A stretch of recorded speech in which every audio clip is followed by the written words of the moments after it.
Bhaskaran SP cyber crime. இந்த FedEx courier நம்ம DGP உத்தரவுப்படி இந்த ஃபெடெக்ஸ் கொரியர் வந்து இப்போ ரொம்ப சீரியஸா இருக்கு. மக்கள்கிட்ட பீதியை அதிகமா உண்டு பண்ணுது. அது என்னன்னா ஃபெடெக்ஸ்னு ஒரு கொரியர் சர்வீஸ், அந்த கொரியர் அது உண்மையான ஒரு கொரியர் சர்வீஸே நம்மகிட்ட இருக்குது.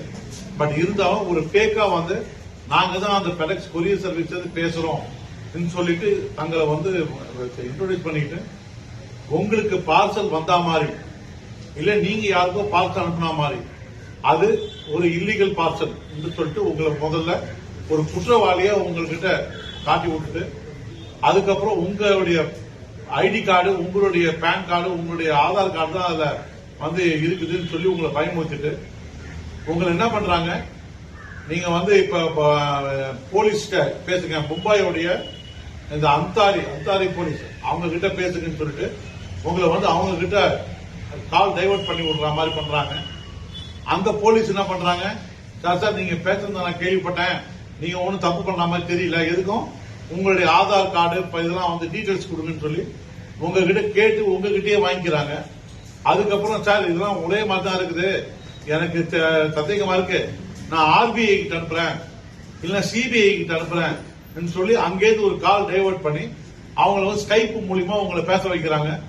அதுக்கப்புறமா சரி இந்த குற்றத்திலிருந்து உங்களை தப்பிக்க வைக்கிறதுக்கு ஏதாவது பணம் கொடுக்குறீங்களா, ஏன்னா உங்ககிட்ட இருக்கிற அக்கௌண்ட் எல்லா பேலன்ஸ் தெரிஞ்சுக்கிறாங்க. அதை அப்படியே உங்ககிட்ட இருந்து மிரட்டி உங்களை இந்த போன் கால் வந்ததுல இருந்து பணம் அவங்களுக்கு போடுறவர்களையும் உங்களை பீதியிலேயே உட்கார வைப்பாங்க. ஸ்கைப் மூலியமா நீங்க என்ன ஆக்டிவிட்டி பண்றீங்கன்றதையும் பாத்துக்கிறாங்க.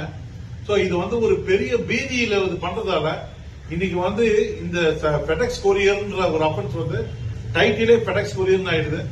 சோ ஊர்ல மக்களுக்கு பீதி இருக்குதுன்றதுனால இந்த அட்வர்டைஸ்மெண்ட்டை எங்க டிஜிபி டாக்டர் ஸ்ரீனிவாஸ் அவர்கள் உத்தரவின் பேர்ல இதை உங்களுக்கு எல்லாத்துக்கும் கவனத்துக்கு கொண்டு வரேன். இதை உங்களுக்கும் உங்களுக்கு தெரிஞ்ச உங்க சகோதர சகோதரிகள், உங்க சூழ்நிலை இருக்கிறவங்க, உங்க சமுதாயத்தில் இருக்கிறவங்க எல்லாருக்குமே இதை சொல்லுங்க. இத மாதிரி ஃபெடெக்ஸ்னு உங்ககிட்ட கால் வந்ததுன்னா காலை கட் பண்ணிட்டு அடுத்த வேலையை பாருங்க.